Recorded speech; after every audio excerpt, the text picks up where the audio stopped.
Xatirələr bir quş kimi gəlib döyür pəncərəmi. Sanki sevdiyim o gözlərin görüşlərə səslər məni.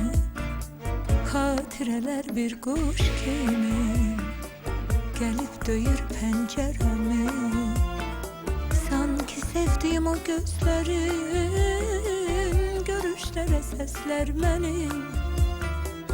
Səslər məni, səslər məni, bu yerlərdən uzaqlara, yaz ətirli yarpaqlara, nəğmə deyən dodaqlara.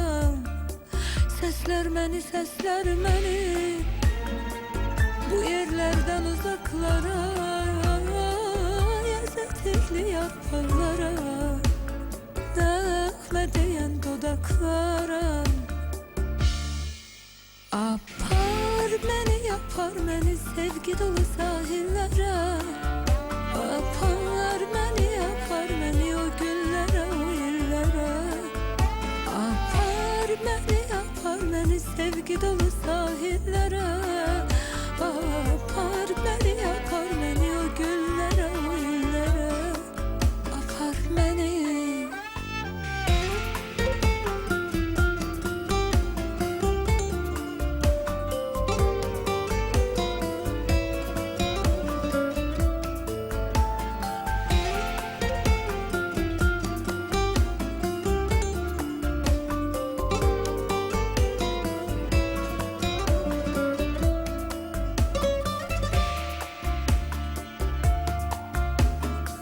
Xatirələr bir quş kimi gəlib qonur pəncərəmə. Sanki sevdiyim o gözlərin nələr deyir, nələr mənə. Səslər məni, səslər məni, bu yerlərdən uzaqlara, yaz ətirli yarpaqlara, nəğmə deyən dodaqlara. Apar məni, yapar məni sevgi dolu sahillere. Apar məni, yapar məni o günlərə, o illərə. Apar məni, yapar məni sevgi dolu sahillere.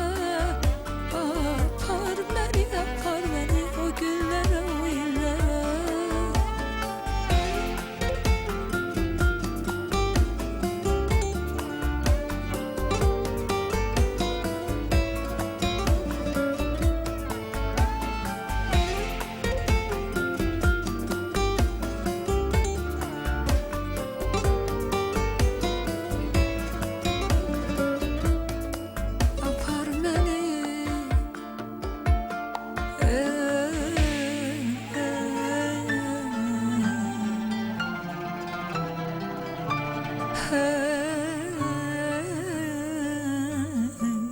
Apar məni.